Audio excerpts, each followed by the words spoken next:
En la historia militar, la superioridad numérica a menudo se considera el factor decisivo para la victoria. Sin embargo, existen episodios extraordinarios donde un puñado de combatientes, armados con ingenio y una voluntad de hierro, logran prevalecer contra fuerzas abrumadoramente superiores. Estos relatos, que desafían la lógica convencional de la guerra, nos recuerdan que el campo de batalla es también un escenario para la astucia, la innovación táctica y la audacia. La historia de los tercios españoles está repleta de tales hazañas, momentos en los que la calidad se impuso de manera contundente a la cantidad, forjando una leyenda de invencibilidad que resonaría durante siglos. A lo largo de los siglos XVI y XVII, los tercios no solo fueron la espina dorsal del poder militar del Imperio Español, sino también una formidable escuela de guerra. En sus filas se curtieron soldados que aprendieron a combatir en las condiciones más adversas imaginables, desde los gélidos campos de Flandes hasta las sofocantes selvas de América o los áridos paisajes del norte de África. Esta experiencia diversa los convirtió en tropas increíblemente versátiles,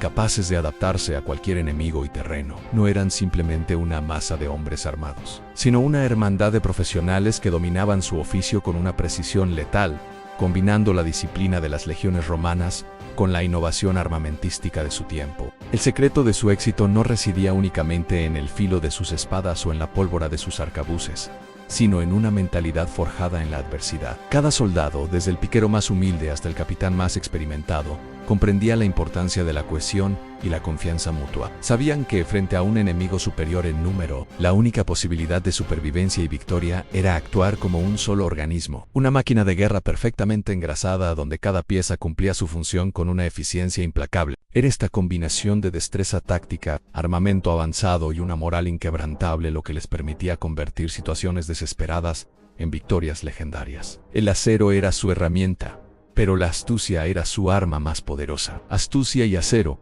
en el complejo tablero de la guerra europea, la batalla librada el 24 de abril de 1547, destaca como un paradigma de la audacia y la sorpresa táctica. En las orillas del río Elba, el emperador Carlos V se enfrentaba a la Liga de Esmalcalda, una alianza de príncipes protestantes liderada por el elector Juan Federico I de Sajonia. Las fuerzas protestantes, confiadas en la barrera natural que suponía el ancho y caudaloso río, habían adoptado una posición defensiva, convencidas de que el ejército imperial no se atrevería a intentar un cruce tan arriesgado. Su campamento descansaba con una falsa sensación de seguridad, subestimando la determinación del emperador y la capacidad de sus tropas españolas. La situación para el ejército de Carlos V era, en apariencia, precaria, separados del enemigo por un obstáculo formidable, con el tiempo jugando en su contra. Una estrategia convencional habría dictado un largo rodeo o un asedio prolongado. Sin embargo, en la guerra, la audacia a menudo cosecha las mayores recompensas. Durante la noche, bajo el manto de una densa niebla que parecía enviada por la providencia, un pequeño grupo de arcabuceros españoles, veteranos de innumerables campañas, se deslizó sigilosamente hasta la orilla del Elba.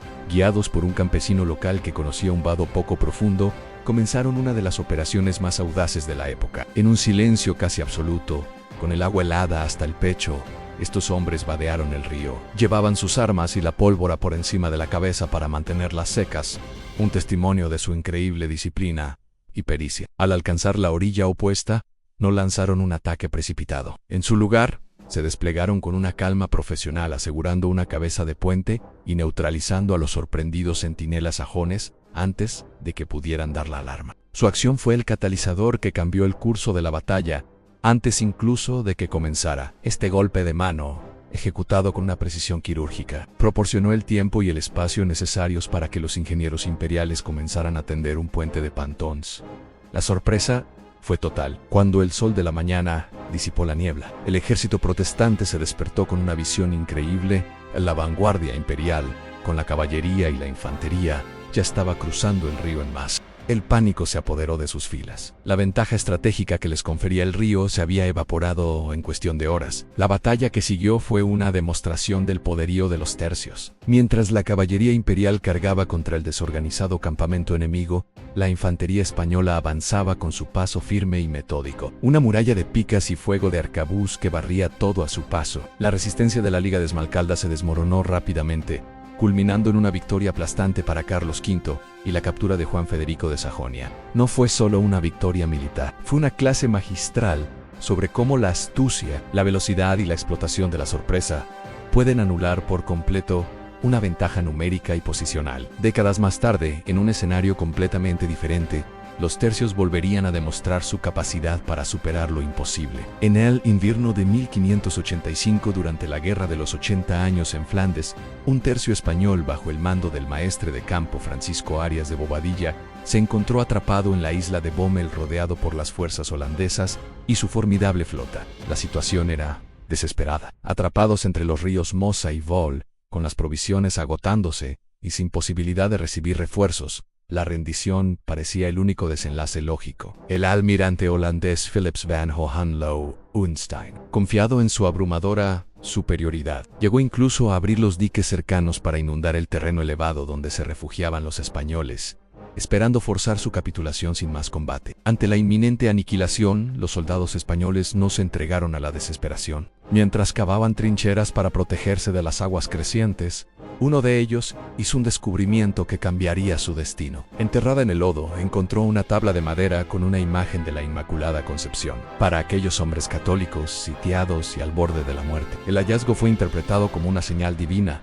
una promesa de intercesión celestial. La noticia se extendió como la pólvora por el campamento, insuflando una nueva moral y una determinación renovada en los corazones de los soldados. Se arrodillaron, rezaron y con una fe revitalizada, se prepararon para resistir hasta el final. Lo que sucedió a continuación fue tan inesperado que se grabó en los anales de la historia como el milagro de Empel. Esa misma noche, la del 7 al 8 de diciembre, un viento gélido y anormalmente intenso comenzó a soplar sobre la región. Las temperaturas se desplomaron de forma drástica y las aguas que rodeaban la posición española comenzaron a congelarse. A la mañana siguiente, el río Mosa se había convertido en una sólida capa de hielo. La formidable flota holandesa, que había sido la clave de su cerco, se encontró inmovilizada, sus barcos atrapados e indefensos en el hielo. Los españoles, viendo su oportunidad, no dudaron, lanzaron un ataque sorpresa sobre el hielo, cargando contra los barcos enemigos y las desprevenidas tropas holandesas. La batalla fue breve y decisiva. Los sitiadores se convirtieron en sitiados